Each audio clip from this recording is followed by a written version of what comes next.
Hi folks, welcome to the next of our daily devotions. We have just started Psalm 22 and we looked at verses 1 and 2 in our last study. I want us to just reflect upon verses 3 to 5 in this morning's study. One writer says of these verses, hope reasserts itself in this section. What we have in verses 3 to 5 is the psalmist thinking back on how God had dealt with his people in the past, whenever they were under severe pressure as a result of the hatred and the abuse and the persecution of their enemies. He says in verses 4 and 5, "In you our fathers trusted. They trusted and you delivered them. To you they cried and were rescued. In you they trusted and were not put to shame." So the psalmist affirms that his forefathers, God's people in past generations, had put their trust in God. And in trusting in God, they experienced God coming to them and delivering them. He came to them to bring them through and to bring them out of the trouble that they were in. Probably the psalmist had the time of the Egyptian slavery in mind. In Exodus 2 and verse 23, the children of Israel sighed by reason of their bondage, and their cry came up to God. It was in the immediate aftermath of them crying to God that God then called Moses and so set in motion that process that would eventually lead to his people being completely delivered from their bondage in Egypt. It was the same at the Red Sea. They cried out to God, and out of a situation that seemed impossible to get out of, God brought them through it. He came to them, he delivered them. God did not disappoint them.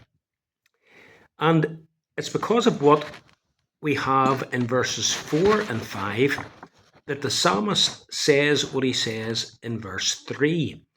You are holy, enthroned upon the praises of Israel. Now, what does this mean in connection with what we've just said?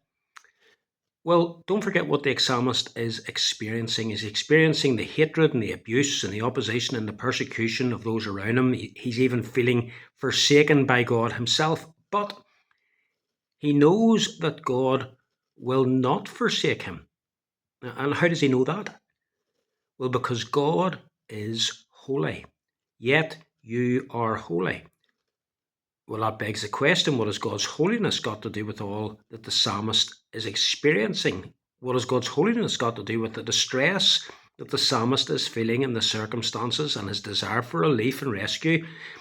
Well, the psalmist finds an anchorage for his hope in the holiness of God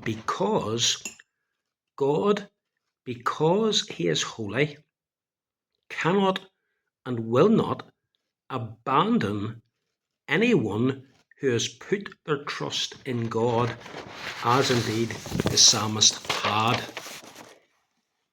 The phrase that follows, enthroned on the praises of Israel, is a very poetic phrase.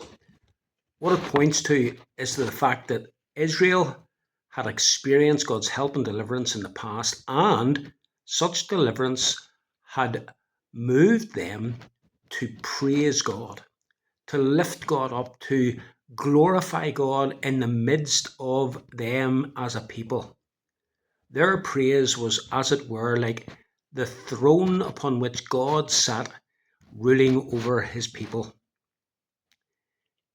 We too do well to do what the psalmist did, to remember God's past gracious dealings with us, to remember when God came to us and delivered us out of trouble, and to use those past experiences, those previous deliverances, as a basis of our hope and our confidence in our present troubles. The God who is for us will never, ever abandon us. And if God is for us, who can be against us? May these few thoughts help you as they'll help me as we go into today. Every blessing.